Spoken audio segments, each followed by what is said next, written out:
Hi there, welcome to No Nonsense Whiskey. My name's Vin PF, and on today's episode we've got Whisky In, Whisky Out for May 2022.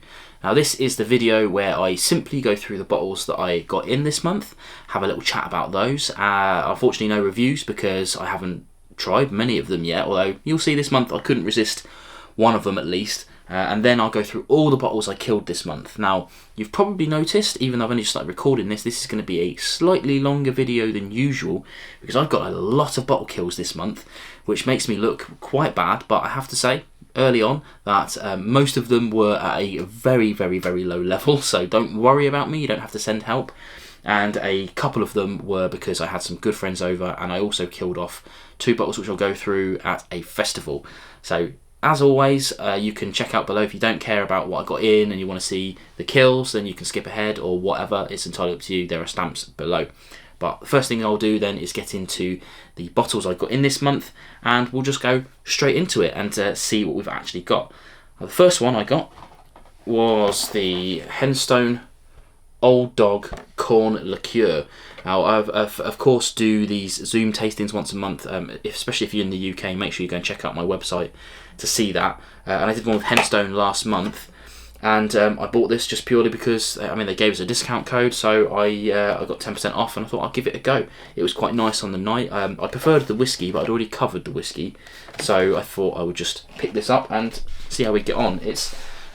They call it a bourbon equivalent. Obviously, they can't call it bourbon because it's not made in the US, but most of the other things they do are based on that. It's also only a year old, but I guess bourbon can be called bourbon if it's a year old, but there are some other rules. I'm not going to get that in here today. Moving on then, we've got the Penderyn Portwood. This is the last of the gold range, the gold seam range that I haven't covered yet, and we'll see what we get with that when we get into it. As you can see, I couldn't resist popping that cork when I got it, but nevertheless, I'm a big fan of Penderyn, but I'm fully aware that they are a bit of a field divider, so yeah, we'll get into that when we do the review. No idea when that's going to happen with all of these, but as always, if you want to see individual opinions on the bottles later on, I always come back and add links to them once I've finished them. And of course, when we get to the bottle kill ones, they've all got reviews already because I don't kill bottles until I've reviewed them. Bye. This next one then is a bit of a story why I have this. This here is the Stellum, and it's a single barrel bourbon, cask strength at 120.42 proof for 60.21%, 750. And you'll notice here can you see that? Lyra. Now there's a reason why I've got this. So this isn't available in the UK. You can get Stellums around, but not the single barrel ones. And I saw this is actually my daughter's name, and I've always wanted a bottle with her name on it, and I was pretty much gonna have to make it myself if I did it. Then I saw this and I got in touch with them to say, this is why I want the bottle. Can we investigate how to get it over to me? How much will it cost me for shipping and whatnot, and for the bottle? I don't even know how much the bottle costs. And out of nowhere they sort of said, okay, look, give us your address and we'll do some calculations and get back to you. And then they just sent me the bottle, which I know we're not talking about that here, but I know a lot of you guys don't like that, and that's fine, whatever. I'm always transparent about it. That's the most important thing, because it is a controversial subject, but you guys know I will always be upfront and honest when I get a free bottle, and I'm always, always, always honest on my videos, regardless. There are 100 examples, maybe not 100, a handful of examples where I do not like the bottle that someone sent me, and I have said so. So yeah, getting into it a bit more. The only thing is, I don't think I'm going to open that, because really, that should be for my daughter, right? So I'm probably not going to do a review on it anyway. So yeah, brilliant, brilliant, brilliant thing for them to do that. Really love it. And what I'll probably try and do is buy a bottle of the standard Stellum to do a review on that at some point, to say thank you to them for that. Anyway, moving on. Again, so here's some more freebies. Usually, I have to say this, when I cover Firkin, I always say, well, I buy the bottles because I love them, and until this, that's true. But every bottle I've covered so far, I've bought with my own money. But I went to the Somerton Whisky Festival recently, and got talking to the guys behind it. They know me. We've spoken a lot over the years, and at the end of the festival, they gave me the last of these two here. So, you know, these aren't, well, actually, I think this might be a full bottle, but this one definitely isn't. So, yeah, great for them for handing them over to me. But as always, I'm transparent about that, and I'm sure I'll love them anyway. But, yeah, when it comes to video time for those, you'll hear that again from me.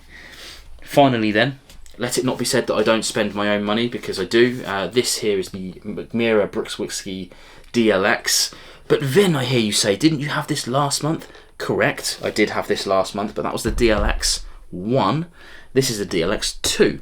And I've got this because, again, down at the Somerton Whiskey Club has a bottle club shop for members, and there are some unbelievable bargains on there. And this is RRP of like 110, and he was selling it for 60, that and the other one. So I ended up buying both. Quite expensive for me, to be honest, but I'm not sure what I'm going to do with them yet, because, you know, obviously I'll need to review them at some point and open them. I'm not going to hoard them. They're not going to be worth any money, because otherwise I could have sold them already and made a profit overnight. But I don't know if I should do 2 individual videos or a side-by-side. My heart tells me the second one, but then that becomes a very expensive video. Semantics. That's the bottles in then this month. So a good amount of bottles in, I think. Got a lot to cover. That's definitely more than I actually reviewed this month, so the queue is getting big. In any case, now's time for a exceptionally large, what we got, like, how many have we got? 8 bottle kills this month. Horrendous. But let's get into it, and we'll go through each one by one. First one then, Old Forester 1920s, pre-prohibition style, just prohibition style. This, I bought this back from America. You'll see, like, no tax label on this, because I could have got 100 bottles over there, but I could only bring back 2, and I bought back the Eleanor from Crowded Barrel, because why not? That's who I was there to see. And the only other bottle I could think of getting that everyone keeps telling me is like a quintessential must buy was this. Yes, I could have got better bottles, but it's better to start with the quintessential first and then work upwards from that when I eventually get to go back again. This was 50, I think 50 including tax. I think it was on a special offer, to be honest. But this is an absolute monster, quality bourbon. I implore everyone who can possibly get this to get it. Maybe not in the UK, don't pay the inflated prices, but if you go to the US, pick up a bottle, because it is a blinder of a bourbon. Absolutely love it.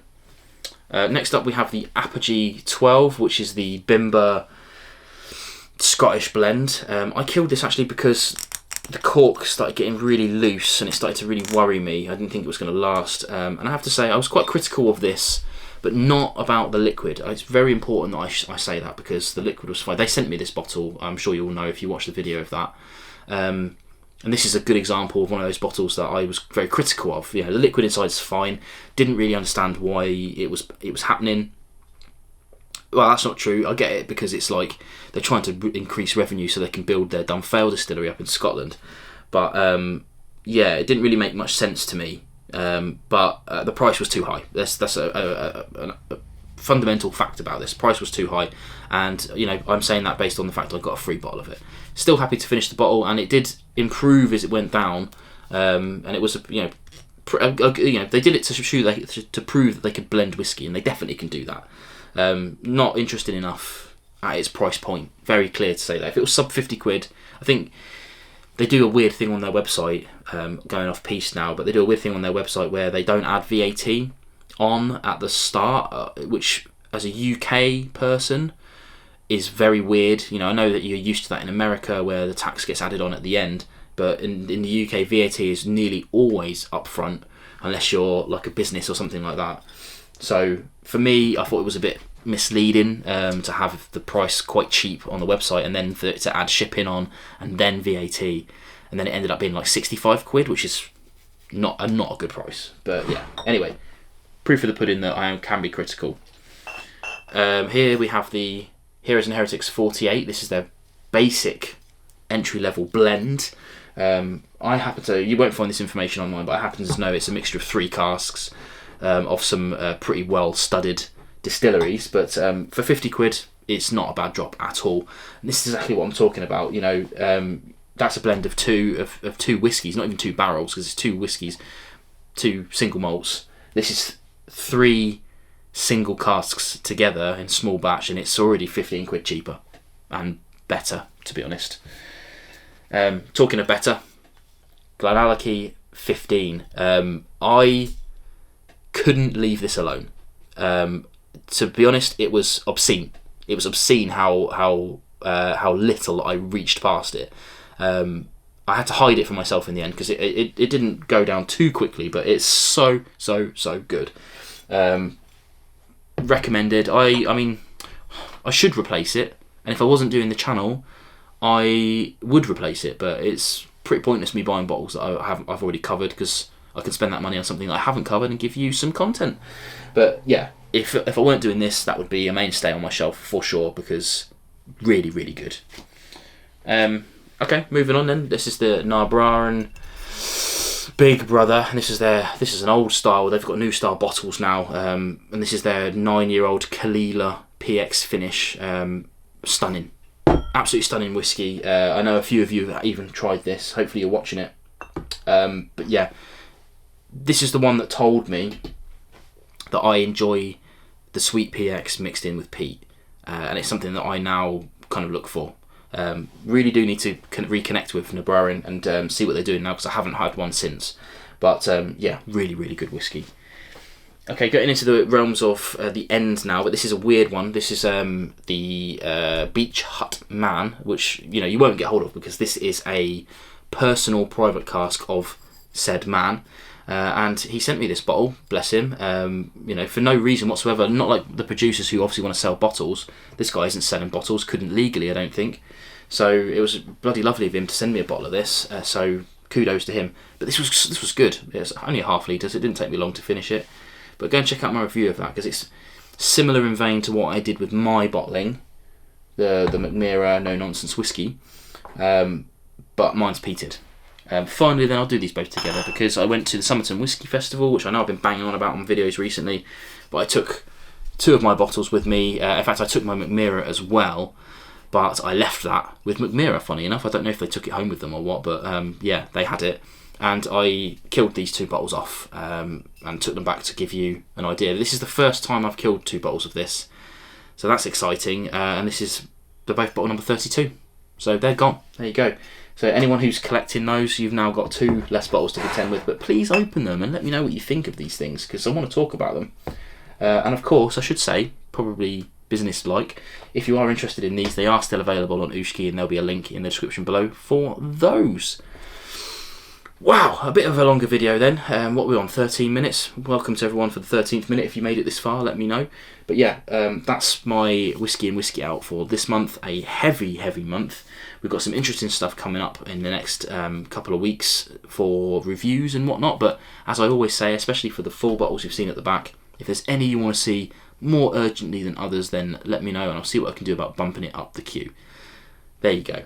So thank you again for joining me for another WIWO, and I'll see you again for another one next month. But please do check out my reviews in between. Love to see that and interact with you in the comments below.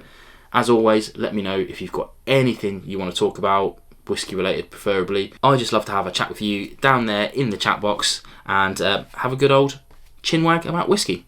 Catch you again on a future video. And I just love to have a little chat with you guys downstairs in the chat box.